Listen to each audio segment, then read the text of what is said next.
Hey guys, this is the intro for the second to last episode of Gutsy Media Podcast. This is the episode I did with my wife. She picked Empire Records, one of her favorite movies of all time. One of my favorite movies of all time. Spoiler. Nothing written this time. I got nothing to promote, nothing I'm giving away. Podcast is coming to an end. I really appreciated everybody's time. We have one last episode after this with Alec. And I just want to say thanks for listening. Thanks for being a fan. And excuse me, getting a little choked up. And if you want to continue to follow me, check out Letterboxd, where I will keep the Gutsy Media account active. I will also keep the YouTube channel active. Maybe I'll post things from time to time. But for the most part, we are going to be done with the episodes. It's been a blast. And thanks again. So without further ado, on with the show.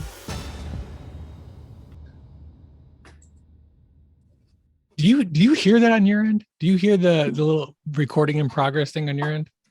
Definitely do. All right, good. So I'm glad I'm not throwing it at my guests without them knowing.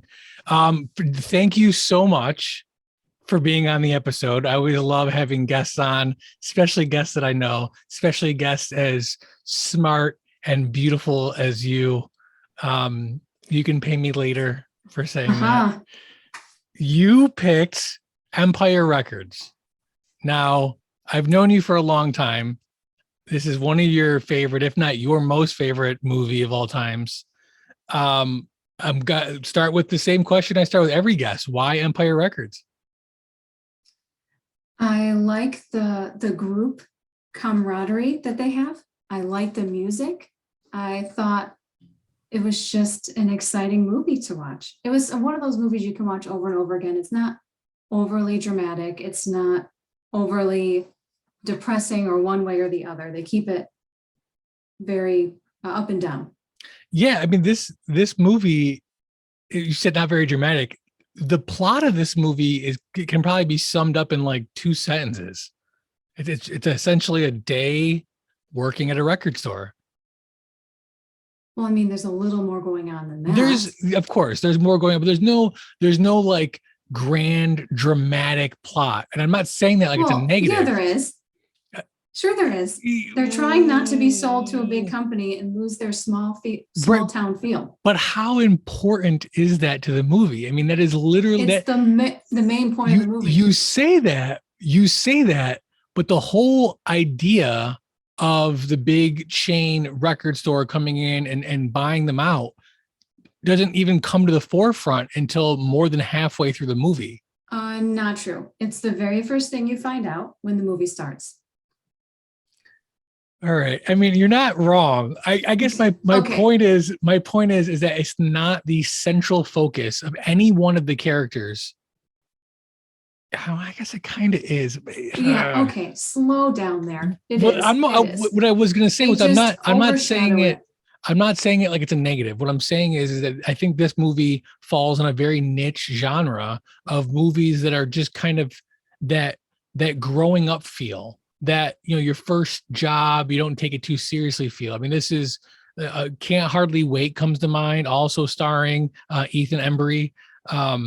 What other one? Superbad is probably, you know, the newest generation's sort of growing up movie. Sandlot. It's all these movies that kind of have what I would call minor plots, because the overall film is really about this group of people just being friends. And that's what personally I enjoy about the movie. So I was just kind of curious if it's the same thing for you. And it sounds like it is. It's the idea of this group friendship, these misfits, if you will, that somehow found each other in this job. Am I wrong in saying that? No, that's definitely the heart of the movie, is that they don't dive into the history too much on how long they've worked there or how long they all known each other. But you get a sense right from the beginning that they're all very well connected. They all have their own unique personalities, yet they accept one another and they just really enjoy working together. And they have a very carefree boss who helps rein them in, but let them still be themselves. So is this a movie? How long have you been a fan of this movie? Forever. So the movie comes out in 1995. It's the coming of age comedy drama Empire Records, starring Rory Cochrane from Dazed and Confused and Argo, Liv Tyler from That Thing You Do. That was our season 2, episode 14. Renee Zellweger, also from Dazed and Confused, although she's uncredited in that movie. And then obviously her breakout film, which is her next film, Jerry Maguire in 1996 with Tom Cruise. Do you think you relate to this movie because you can relate to this movie? I mean, is that why you like this movie so much? Yeah, I think a lot of people have a similar scenario, not as dramatic, I'm sure, but a similar scenario with your first job, second job, where you're starting out, you get this little group of friends and you hang out at work, outside of work. You just become a little family, home away from home, I guess. 100%. I think I know that you were lucky enough to have that. I would assume with KFC, probably with Wendy's a little bit too. I was lucky enough to have that, both Arby's and Martino's. It's actually kind of depressing when you get a little older and those jobs go from that, carefree first job to like a more paying, serious job. But I think everybody kind of goes through that, which is probably why the movie is so powerful and so relatable. But before we get into the plot of the movie, or any of the major actors, a lot of which will go on to have huge Hollywood careers, let's go through the baseball card, if you will. Movie's released September 22nd. So it's got a limited release, wide release on October 20th. Runtime is 90 minutes flat, hour 30. What do you think of the runtime? How important is the runtime to a movie to you? It depends on how well the movie's written. Ooh. If I am engrossed enough, then I'm not paying any attention to the time. Do you think it's not? Go ahead.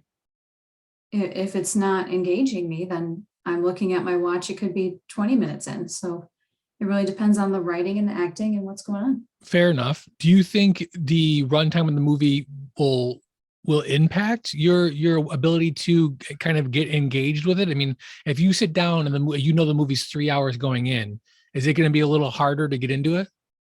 Oh yeah, I'm already over it. If I know it's going to be 3 hours, that is a little extreme. I think the last time we did that, we had to cut it into pieces because there was just no way we were going to get through. The Snyder cut, yeah. I mean, it was 4 hours and that was insane. Budget for the movie is $10 million. Box office, and this is pretty insane. Box office is anywhere between 270,000 and 300,000. It doesn't even make $1 million on a $10 million budget.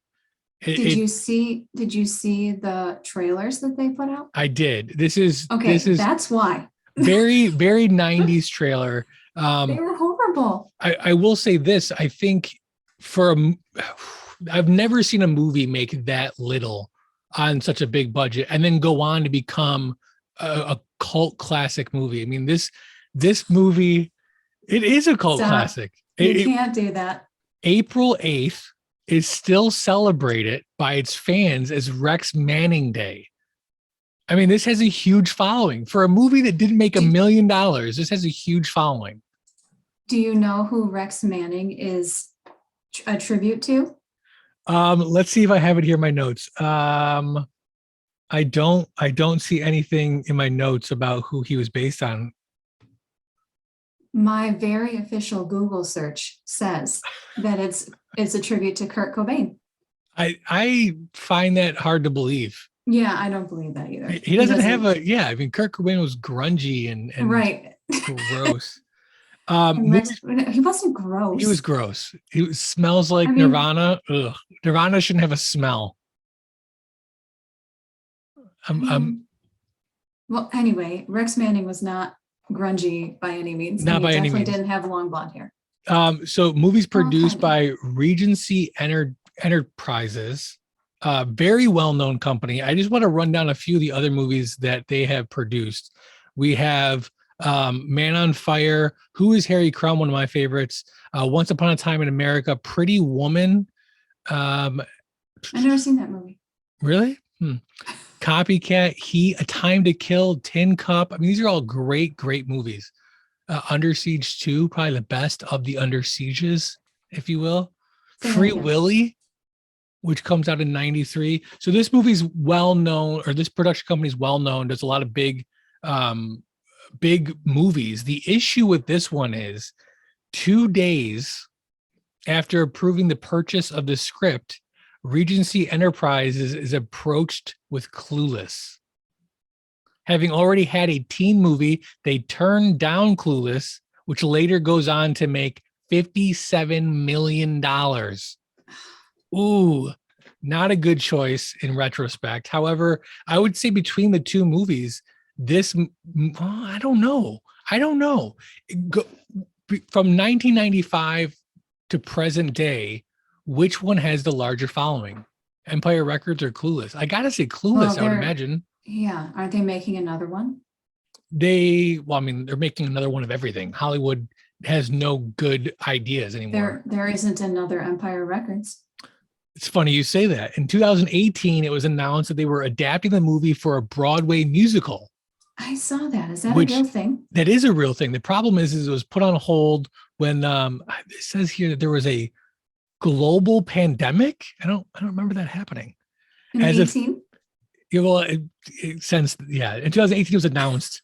Global pandemic happens. They put it on hold. As of February 2021, there's been no update given on the Broadway musical. I gotta say though, I think this movie is perfect for a Broadway musical. Like you said, the music in this film is huge. It does have a huge impact on the film, not just because they're in a record store, but it's got some catchy tunes in it.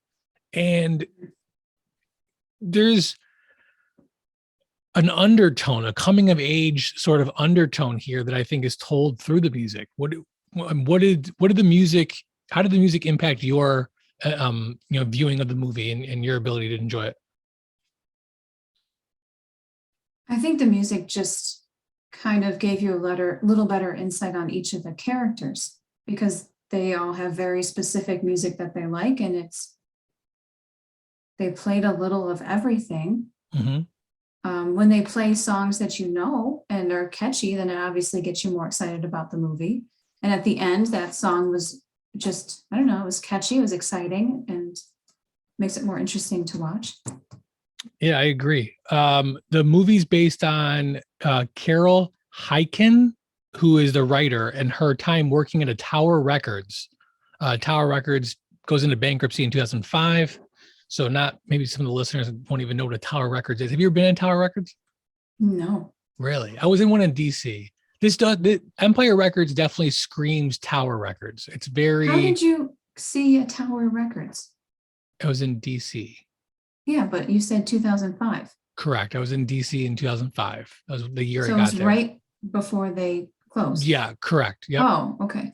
At least it was a Tower Records. Movie's directed by Alan Moy. He doesn't really do anything else. He's only got 13 directorial credits, and most of them are like music videos and stuff. It's distributed by Warner Brothers, who did a ton of 90s teen films, very well known in the teen film market. No awards were given to the film, including any musical awards, which I think was a miss. Yeah, the song at the end is very catchy and very exciting, and they should have gotten an award for that. Agreed.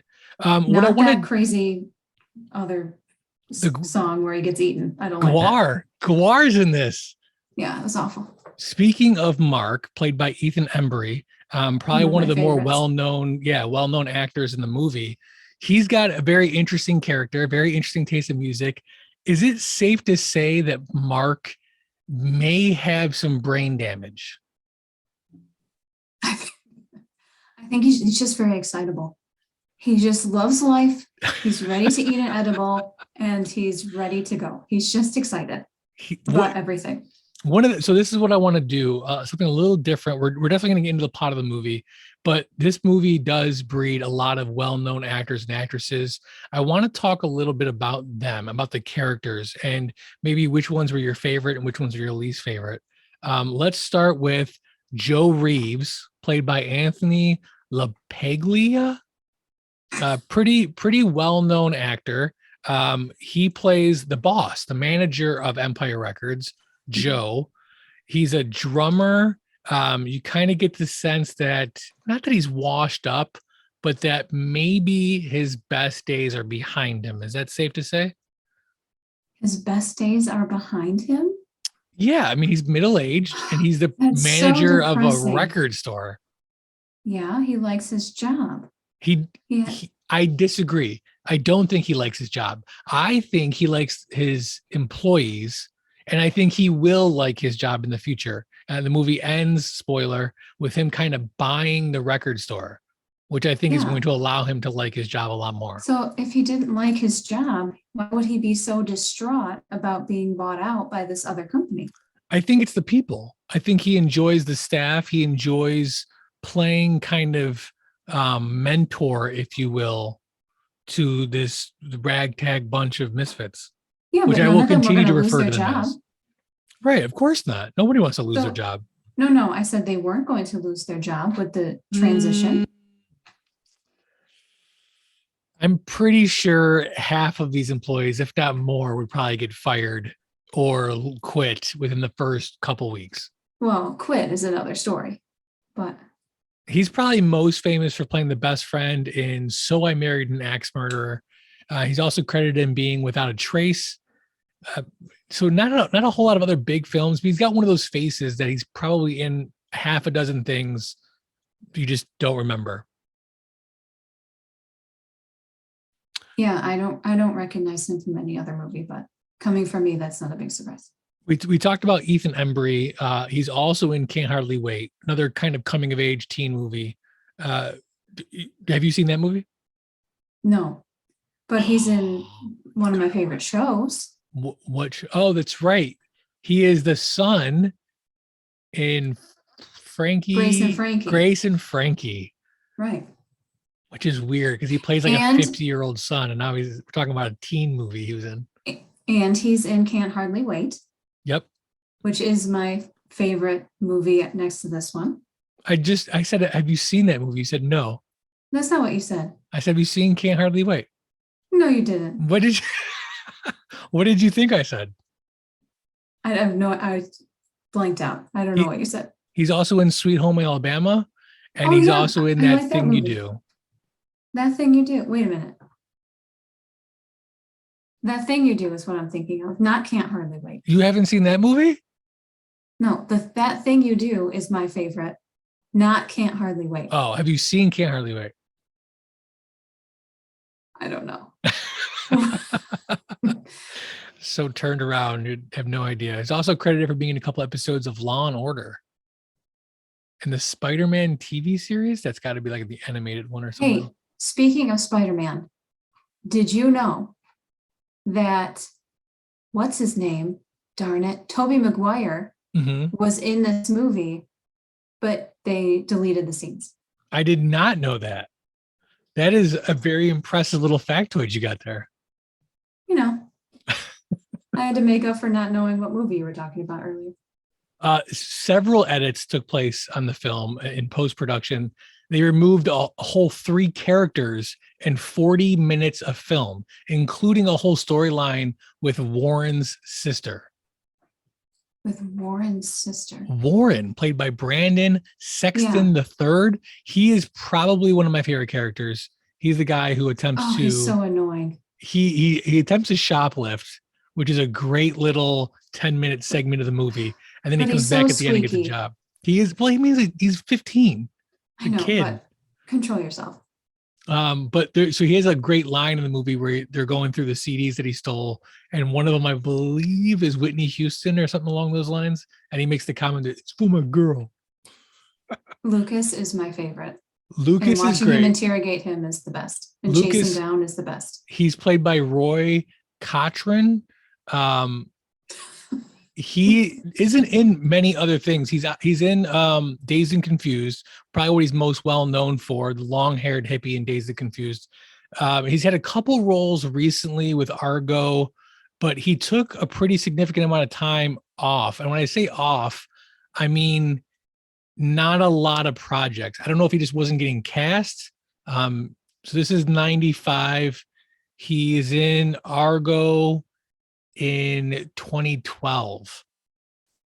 Again, a couple things in between there. He's in The Scanner Darkly, he's in Public Enemies, a couple TV shows, but nothing of substantial headline. I do like Lucas. The problem is that Lucas starts off the whole thing. So our opening credit roll is Lucas.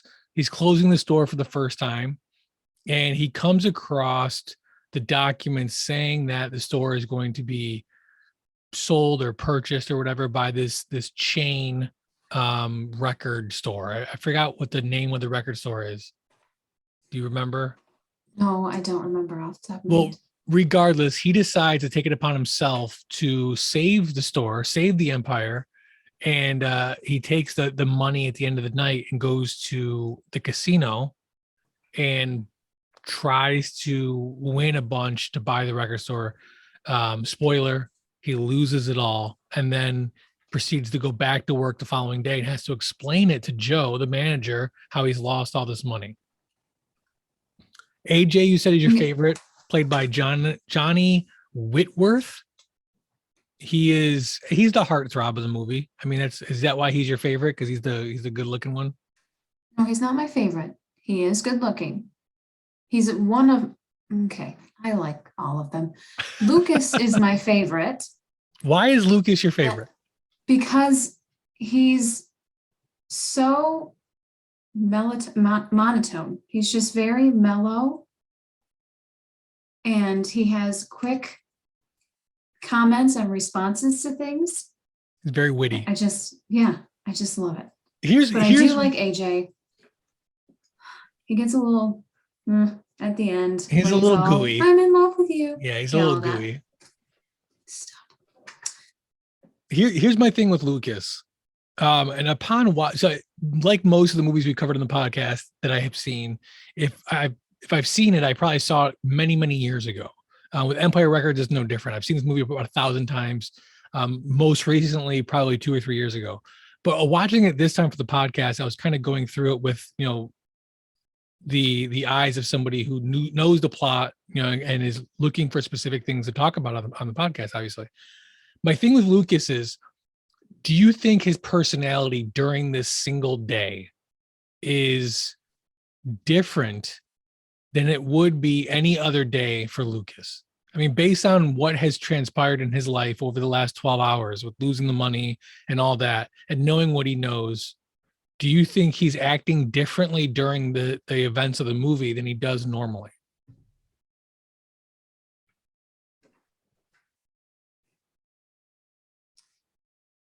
If it is, I don't think it's a dramatic change, because none of the other characters seem to react differently to him, as if his character has changed, his personality has changed. And more specifically, when Warren comes in and he gets picked as being a shoplifter, they kind of they already know how it's going to play out once Lucas goes after him. Right. So this has happened before. This is part of what Lucas does. He's really good at it. So I feel like if it was, it's not a drastic change. It's funny. Sorry, go ahead. Maybe he's opening up a little more because he feels bad about what's happening and what he did, but I don't think it's anything significant. You said Lucas. It appears, I agree with you. It appears that Lucas has handled shoplifters before. Everybody in the store kind of seems to know what's going to transpire and that Lucas is going to eventually catch this guy. Do you think they all kind of bring something to the store or to the dynamic there? I mean, you have Liv Tyler plays Corey. She's counting the register and seems very meticulous about her stuff. Renee Zellweger plays Gina. She is different. She's very carefree. Yep. We got Deborah, played by Robin Tunley. I'm probably mispronouncing that. She seems to be a little more authoritative, definitely troubled a bit. It seems like these characters, no two are the same, is what I'm trying to say. Do you agree with that? Yes, well, for the most part. I think Burke and Mark and Eddie are all very similar characters. Yeah, they're the And grungy kind of heavy metal type band people. Otherwise, yeah, they're all pretty different. But speaking of change in character, I feel like Deb is the one who more recently has started to change as a person. There's been a lot of kind of little hints that this is not the norm for her. It's kind of progressed downward for her. And I couldn't get a good grasp as to what it was. I'm not sure if it was when Joe was talking to her. Teen angst. But do you remember when she was in the booth? Mm-hmm. Well, I don't know what she said she's doing taxes or something weird. Mm-hmm. And Joe catches her in there and says, do you want me to call your mother? And she says, if you can find her, I'd love to talk to her. So I'm trying to understand, did her mom abandon her? Did she pass away? Like, what is that the turning point for her? Why didn't Joe know this? I got the sense that the mom abandoned her, and it was probably not recent. It seemed like, she's kind of dealt with this pain before. She doesn't strike me as, I mean, I'm not saying that there isn't an event that took place prior to the start of the movie that might have sent her over the edge. Clearly she's attempted suicide. She's got some bandages on her wrist. And she admits later that she was trying to cut through her wrist with a Lady Bic. Yeah, Lady Bic razor. With a moisturizing strip. I gotta say though, maybe her cries for help weren't as severe prior to this movie or these events, but I get this sense, especially with her relationship with Gina and how they kind of go at it at the register there in the beginning, that this is Deb. She's very standoffish.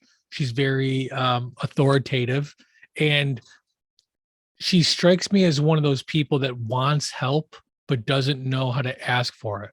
And that's why you get kind of this cold exterior with still these cries for help, the shaving of the head very publicly in front of everybody. She's wearing the wrist bandages very openly. I think she wants to be a part of the group, but struggles to admit it and let her guard down.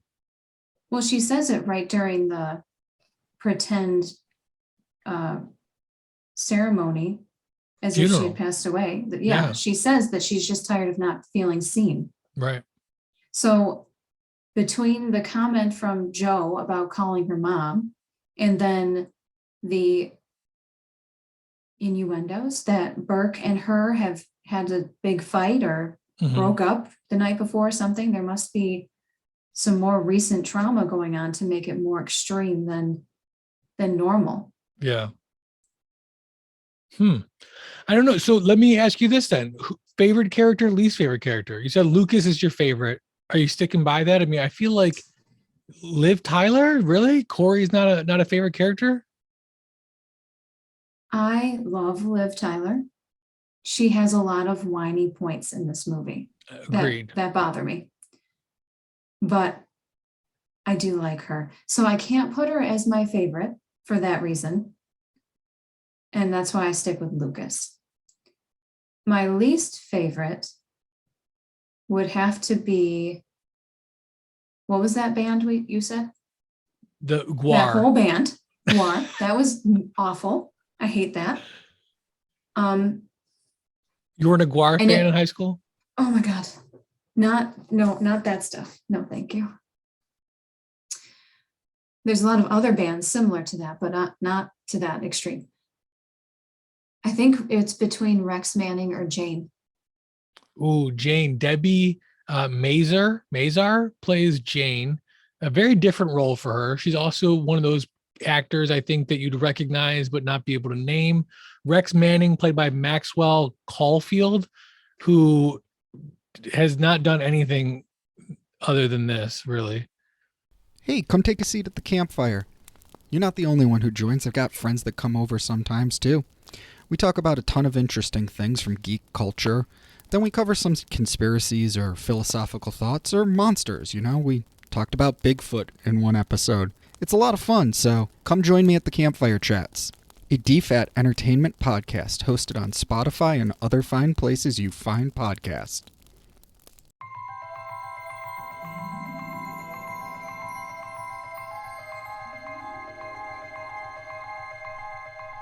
From the far reaches of the galaxy to an internet location near you, we're Don'tForgetATowel.com, your daily source for geeky pop culture news, reviews, interviews, and so much more. So as you're hitchhiking your way through the universe, don't forget to travel safe, and don't forget a towel. I mean, Renee Zellweger's in this movie. Renee Zellweger. That's crazy. She's such a huge star now. With movies like Chicago, Cold Mountain, Jerry Maguire, Bridget Jones' Diary, 1, 2, 3, Monsters vs. Aliens, New in Town, Leatherheads, Cinderella Man. I mean, she's been in a ton of stuff, and hardly ever talks about this movie. I didn't find very many interviews with her. There's a few with Liv Tyler. This is obviously one of her first movies. Rex Manning, who is a central part of this movie because he is the big star coming to Empire Records to sign autographs. He tells them all, why don't you just fade away? He gets pissed off and leaves. That is a quote from a song by The Who, My Generation. Are you a Who fan? Did you know any Who fans? I know who they are. Yeah, me too. I like some of their songs. They're not big here in the States.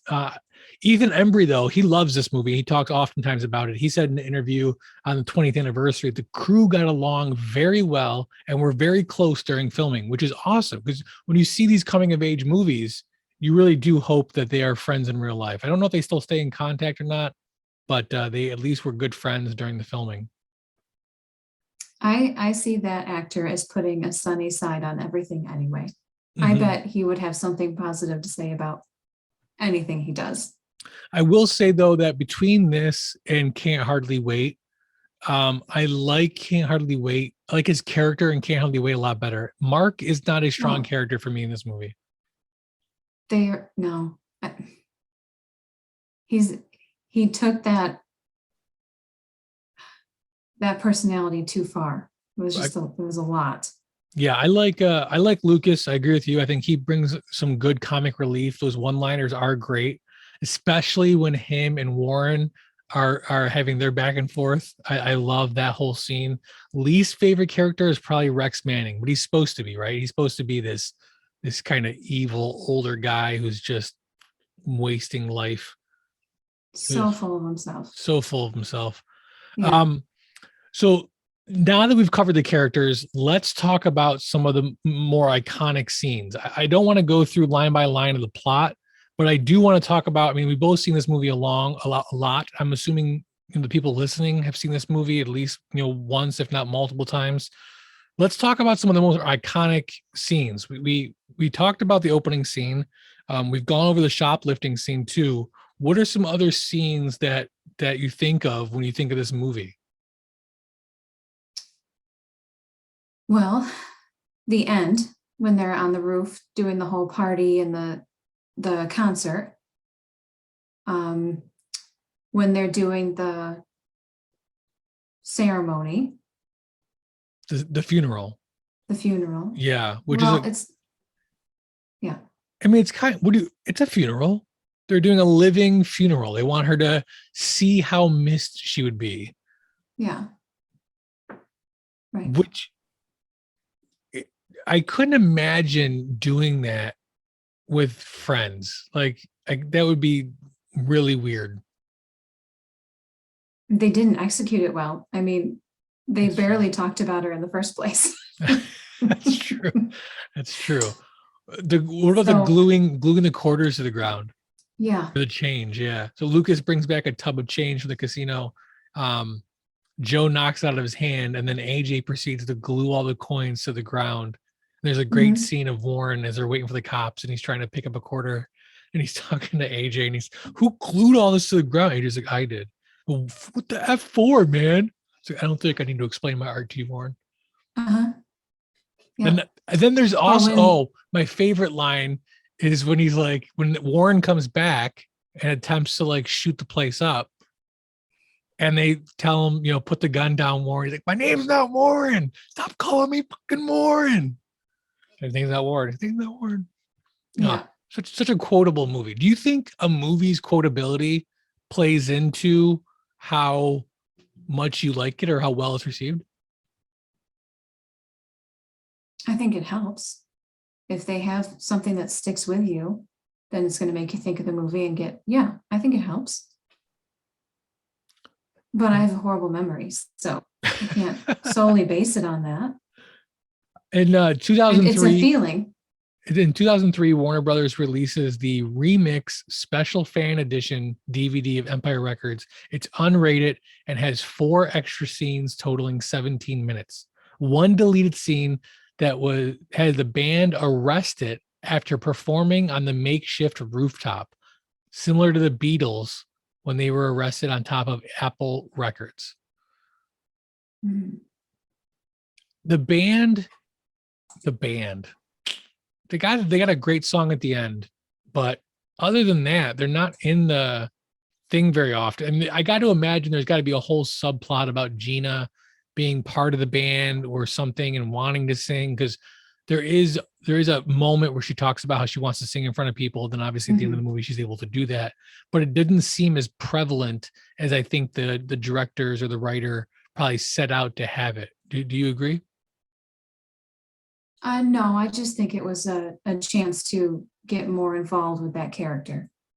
I think it's what's his name's band, and she just got the opportunity to break out of her shell a little bit. And I don't know if it's much more than that. She doesn't seem like a very fleshed out character, though. I agree. If you had to see a sequel to this movie, what character do you want to see, or characters do you want to see come back? Lucas. Do you think it starts out he's the manager now? Yeah, exactly. I can I see think that. him and Joe are going to have a very interesting relationship. And yeah, I think he would be the manager. I think Mark's going to be there because he's not going anywhere. Right, for sure. And Corey and AJ are living their best life, and Deb and Gina are off doing their own thing. And I'm sure Jane's around somewhere Probably. because she got attached real fast. I don't know I how don't. that evolved so quickly. Well, I mean, when you say she got attached, so she quits. She's Rex Manning's assistant. Rex Manning is a POS, and during the process of him signing autographs, she quits and just leaves. Then she's gone in the movie, and she comes back at the end when they're having the party. She comes back way before then. She comes back fast. Still though, I mean, she comes back basically just to kind of hang out with Joe and more or less ask him out. Why?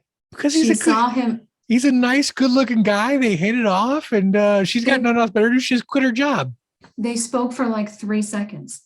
She introduced herself when they showed up there. They didn't know each other before. Right.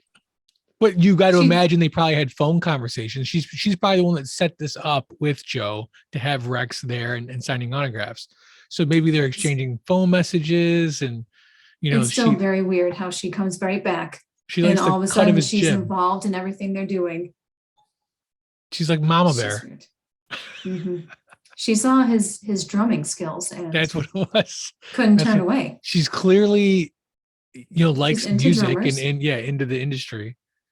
She was impressed by him beating up Lucas, and it's a train wreck you can't turn away. That's another great scene. I like that Joe is this authoritative father figure to probably all of them. And obviously Lucas screwed up. So he gets smart with Joe a couple times, and finally Joe's had enough, pulls him in the office, closes the door. You get the sense that he beats the crap out of him, but then afterwards hands him a paper towel and says, you deserve that, right? And Lucas is like, yeah, I know. Like, it's a very understanding, even in their turmoil situations. This group understands each other. I really think that's what drives this film home so much, is that it's not just a coming of age. It's not just independent teen characters finding themselves. You get this idea that it's the perfect storm of a group of people finding each other. I mean, even Joe, who by no means is young in this movie, he needs them as much as they need him, I feel like. And it really speaks to friendship at many levels. 2015, the Blu-ray is released by 20th Century Fox because they purchased the rights from Warner Brothers. So why do you think a movie that does not even a tenth of its budget somehow still has value 20 years later upon the release?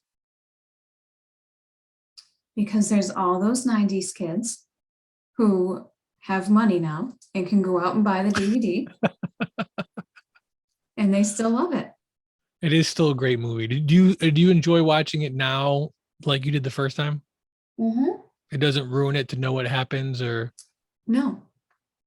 Nope. I'd watch it over and over again. No problem. And I can't do that for most movies. Once I know how it plays out, I'm all done with it.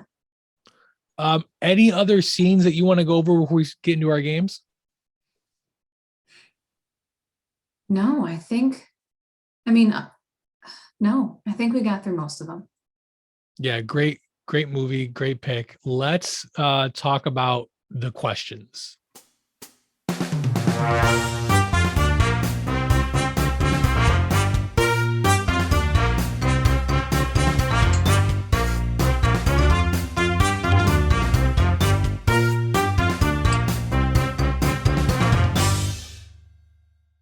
You can try to drink out of the glass as many times as you want. There's no more wine in it. It's definitely empty. So you've had the pleasure of being on the show before, but what you may not know is come season 3, our crack team of scientists have come up with some new questions for us to use to determine if this movie was good. So did you say crack team? Yes. Okay. It's literally a team of scientists that we keep addicted to methamphetamines just so they'll do their job. I just need you to clarify. So question number 1, does the progress and rhythm of the movie fit? No, I think some of it was a little forced. Do you think it has anything to do with them trying to cram it into an hour and a half? I mean, it took out 40 minutes of film. Probably, because there's several characters that they're trying to give some depth to. And with only that much time and all these different stories, it doesn't seem like they have much choice. Yeah, you definitely have characters that take kind of a back seat. With so many characters in the film, you can't give backstory and depth to each and every one of them. So I think you do have characters like Mark who don't have a rich backstory. I mean, even some of the main characters like AJ doesn't have a huge backstory, but somehow the relationship between them allows those characters to grow a little bit. So I don't disagree with you. I think the progress and the rhythm of the film seemed a little sped up, but for an hour and a half movie, I mean, I kind of expect that.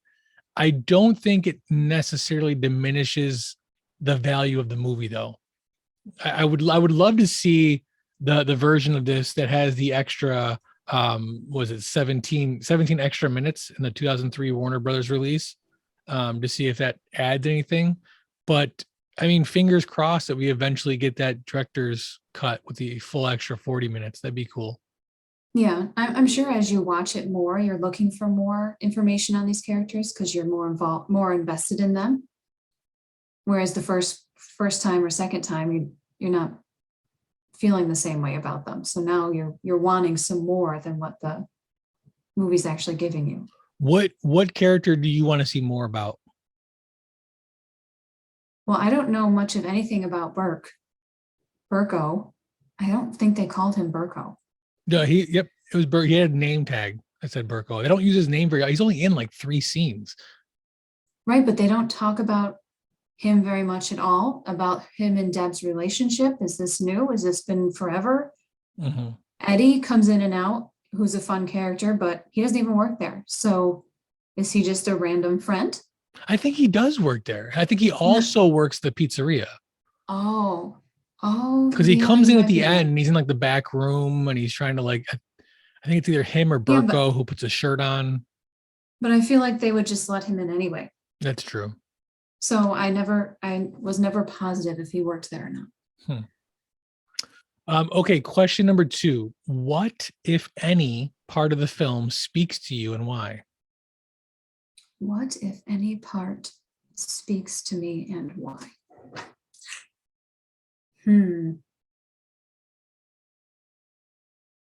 Well, I think everyone can relate to AJ's situation of being in love with someone that maybe they think they can't have, or may not have any reciprocal feelings. Is that the word? Can't relate at all.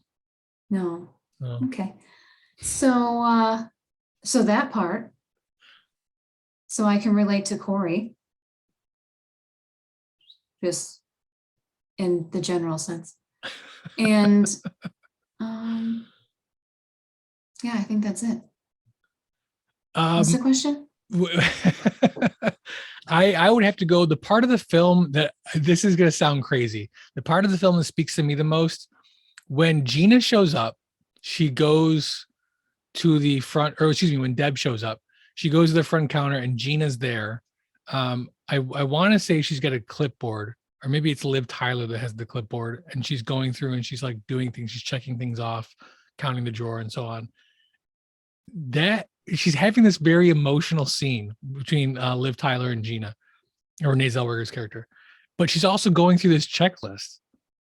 And I related to that because despite the fact that we, like I said, we both said, we had these jobs before that, you know, were very much about the people you worked with and not so much about the job. You still had responsibilities. You still had things you had to do, checklists you had to sign off on. I mean, even Joe, who's their father figure, he's still the manager of a record store. There's still things that need to happen to get done to keep the business going. And I thought it was great that while they have these characters that on the surface, you probably wouldn't trust as employees because they don't seem like they're very good employees, they're still catching shoplifters, doing their checklists, counting their drawers, you know, interacting with customers. Even Warren at one point is like dusting, although he's dusting like a customer's foot, but regardless, they're still getting their work done in the midst of all this drama, which I thought was really cool, that it wasn't them letting the store go to shit. They still have a job to do. Yeah, I think they have pride in it because they've been there a long time. So they enjoy their job and their customers probably more than anything.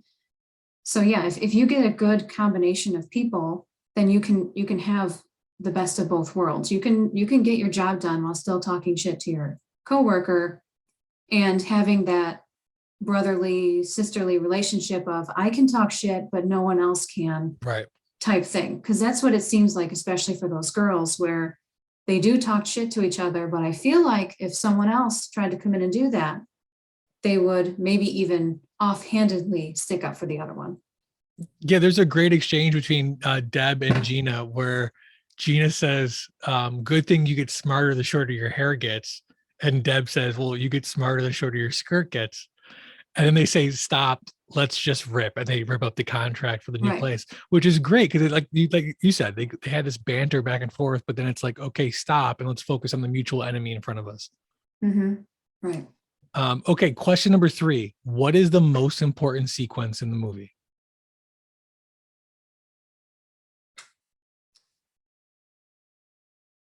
So I guess it would be Lucas losing the money, then his whole dynamic with Joe and how they have to figure out what to do to replace this money, and then coming together to save the store.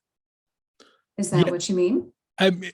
Yes. And for the record, I love you because we approach, because you have to. That's true. We approach things in a very similar fashion, and it's reciprocated, for the record. Thank you. Now it's officially on the record.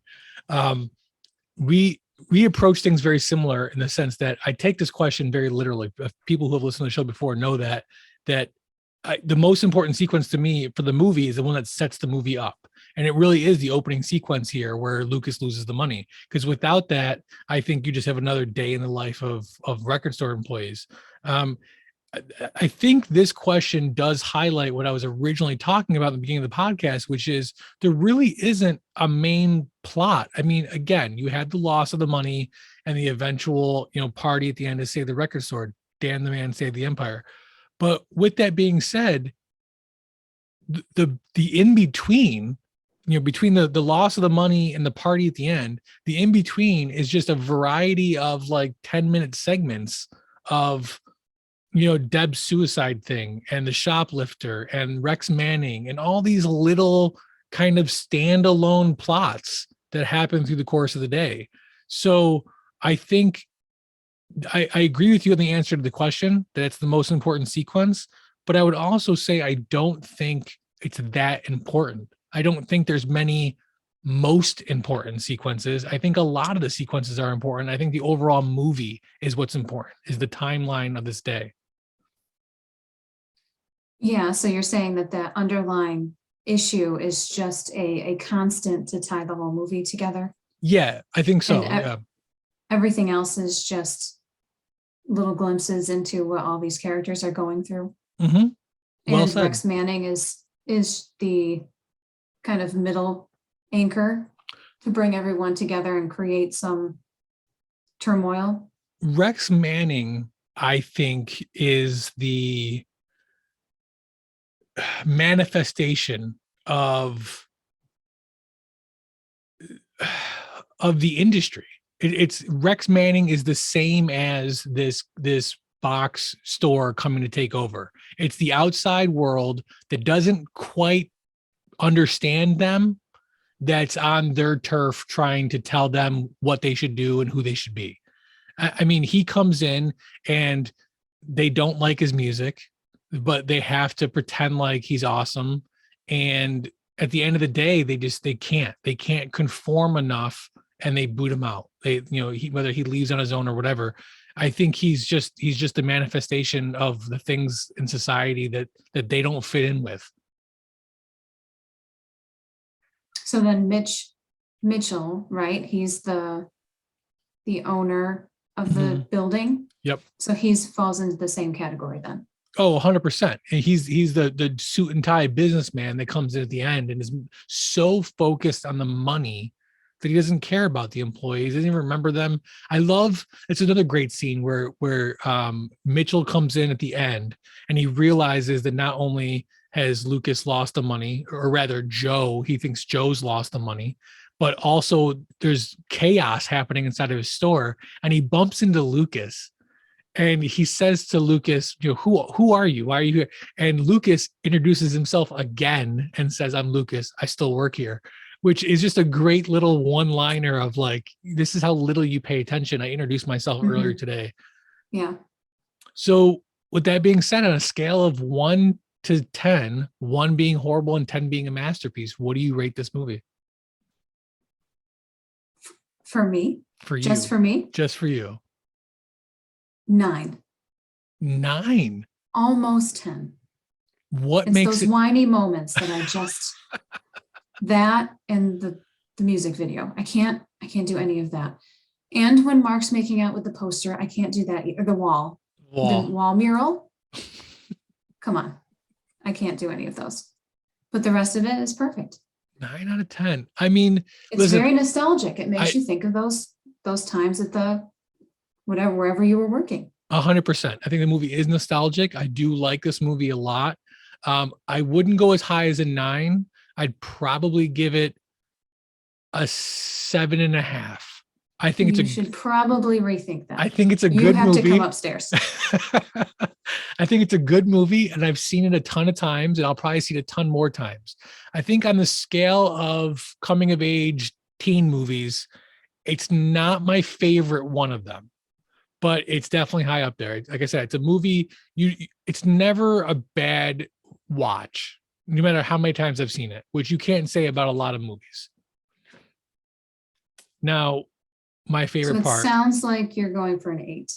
We'll call it a 7.5 rounds up to an Okay. And now for my favorite part, guess that tomato.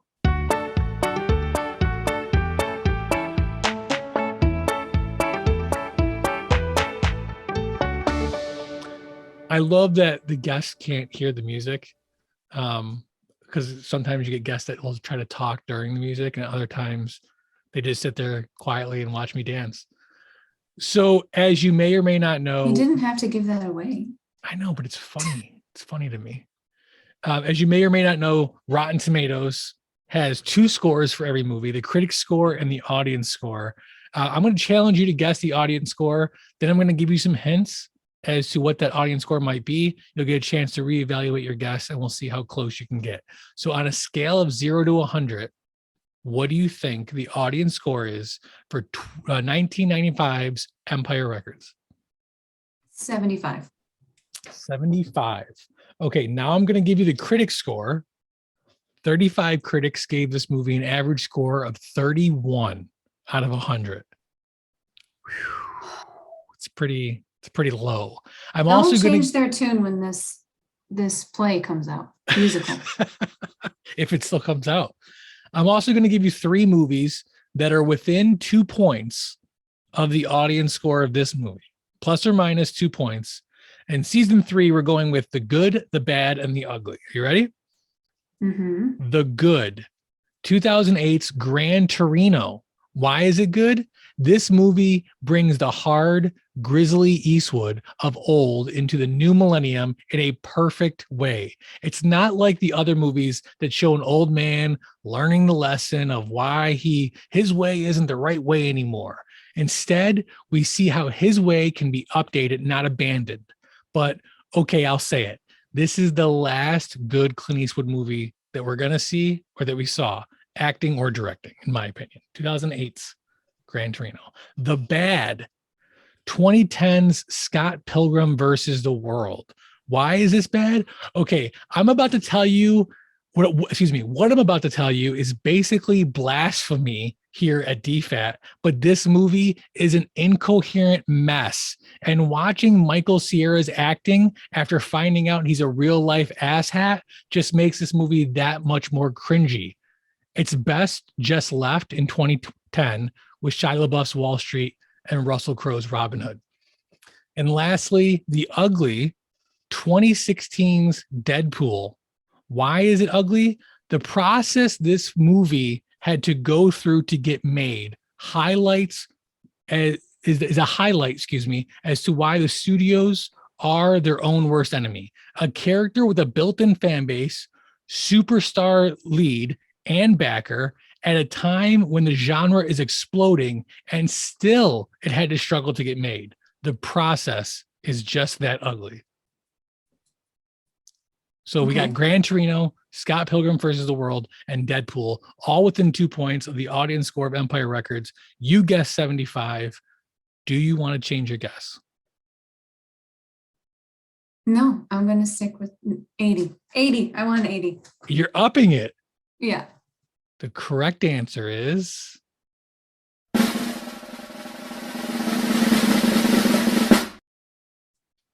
83. See? So you were close. You were very I was close. close. Wow. Should have been better than that. Incredible movie. But see, this is what kills me. Who's buying the tickets for the movie? The audience. The fans. 100%. Right. So who cares what the critics say if clearly what they say is not influencing the 83? So Empire Records is a little different because it's been out for so long and it does have such a cult following. Like we said, people still celebrate Rex Manning Day, April 8th, by the way. Here's what I'll say as far as the critics go. The critic score matters tremendously when the movie's in theaters and when the movie's trying to sell tickets, because people will go on there and they'll look up the movie and they'll see what people are saying about it. And a lot of times in that early window, the only people chiming in are critics. So you see a lot of good marks. You think it's a good movie, you're gonna go see it. It doesn't matter so much, 25 years later when we're talking about this movie that came out in the 90s. Well, that's kind of what I'm saying, is that if these critics were so spot on. Why does the viewer have such a varying opinion on it? Yeah, a good question. I mean, I think, you look at anything. You look at people who wine tasters or food critics or whatever. I think they just have a different palate. I think when you're going into a movie and you're watching it to criticize it as a critic, you're looking very intently at the design and the costumes and the soundtrack and the directing and the camera angles and lighting and so on. Whereas But that doesn't seem, that's not in line with the viewer. They're not agreed. looking Oh, at all of those 100%. things. 100%. I mean, we've seen on the show critic score and audience scores that are, polar opposites, like in this case, or very similar in some of the other cases. I think it's personal opinion. Well, those critics were not on point for this one. Well, I think that about wraps up our Empire Records conversation. I do have one more thing for you. As you may or may not be aware, it's a firm belief of the owners of Don't Forget a Towel that everybody geeks out on something. While it may not be movies and comic books, maybe it's selling records and making out with brick walls. So I've got to ask you, Jen Gutzmer, what is it you are currently geeking out on? Well, that would be the show Ted Lasso. I know this might be news to you, but I've really enjoyed the show. And I look forward to season 3. Yeah, this show is great. I mean, listen, it's probably one of the highest watched movies on Apple Plus in their short lifespan here. Such an incredible movie. Ted Lasso is such an infectious and likable character. I just want to know him. I want to be friends with him. Such a positive and uplifting person. Yeah, I think you're right. And I think you were spot on with that opening credit scene about how the seats changed because his attitude is infectious. It And really, I didn't even think about that until you said that. well, that's And now what I can't stop thinking about it. that's what I'm here for. Listen, thank you so much. Anything you want to say before we sign off? No, thank you for letting me do this. I know you were dreading it, and your hand is 3 seconds away from the delete button. So we'll Not at see all. if this actually makes it out there.